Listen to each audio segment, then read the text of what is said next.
Good afternoon, everyone. Romney Smith at WTOC for The News Now. This is where we bring you local, regional, and national headlines that we're following right now.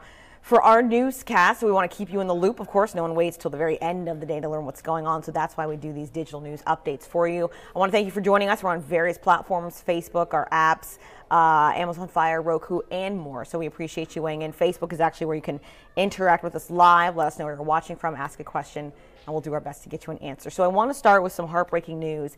A local Army Ranger was killed in action yesterday. This is Sergeant First Class Christopher Andrew Solis. He was an Army Ranger assigned to Hunter Army Airfield. The 32-year-old is from Somerville, South Carolina.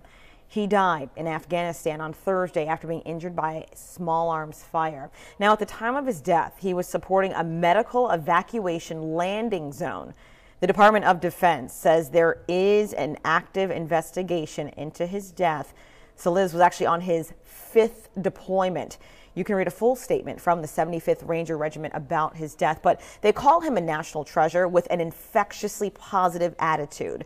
He was posthumously awarded a Meritorious Service Medal, a Bronze Star, and a Purple Heart. I see you guys in the comment section right now saying prayers for his family. Rest easy, Ranger. So sad. And I'm certainly, our thoughts and prayers are also with the family. Certainly always hard to hear when a member of the military loses their life, but especially when it's a local member. Certainly tough news to hear. Moving on national news, something we think you guys should be involved with. Earlier today, the Department of Justice announced that 12 Russian nationals were indicted for hacking into the Democratic National Committee in the Hillary Clinton presidential campaign back in 2016. Robert Mueller announced that from the investigation, the team concluded that the purpose of the conspiracy was to hack into the computers of U.S. personnel and entities involved with the 2016 presidential election to steal documents from computers and stage the release of those stolen documents to interfere with the 2016 election. He also noted the deep political divide that exists right now in this country when he made his announcement. Take a listen. By my remarks, I have not identified the victims. When we confront foreign interference in American elections, it's important for us to avoid thinking politically as Republicans or Democrats, and instead to think patriotically as Americans. Our response must not depend on which side was victimized. The internet allows foreign adversaries to attack America in new and unexpected ways. Free and fair elections are always hard fought and contentious. There will always be adversaries who seek to exacerbate our divisions and try to confuse, divide, and conquer us. So long as we are united in our commitment to the values enshrined in the Constitution, they will not succeed. The 11-count indictment included charges of conspiracy, aggravated identity theft, and money laundering. Well, for a few hours back locally now, the Pooler Parkway was closed this morning. Harley Strickland has more.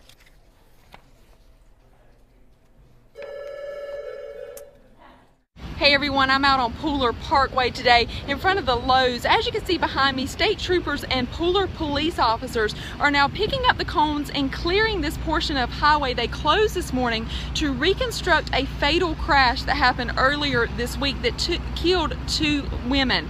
So now, as you can see, I'll give you a look around. This is some of what's left out here from that reconstruction. Now again, like I said, they are clearing this scene now. This road started to be closed this morning at 8 a.m. and now it's noon and they're clearing this up, so shouldn't be too much longer before everyone can use this road again. Now, if I turn you around to look at the Lowe's behind me, you can see that traffic from this detour lining the Lowe's parking lot. So that parking lot was used as the detour. Now traffic is crowded, but it is moving smoothly. So hopefully before too long this road will be back open. Of course, we will bring you details tonight on The News and on all of our digital platforms.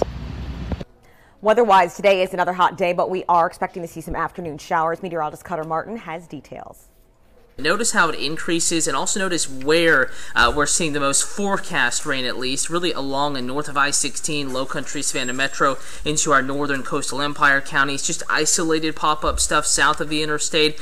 Your greatest chance along and south of the Altamaha River for a few downpours may actually be a little bit later this evening. One or two of the storms this afternoon may become strong, producing gusty winds and frequent lightning. Overall, the greatest rain chance today is between about 3 and 8 p.m. We'll be keeping you updated. Make sure lightning and precip alerts are on in your WTOC weather app if you have afternoon plans today.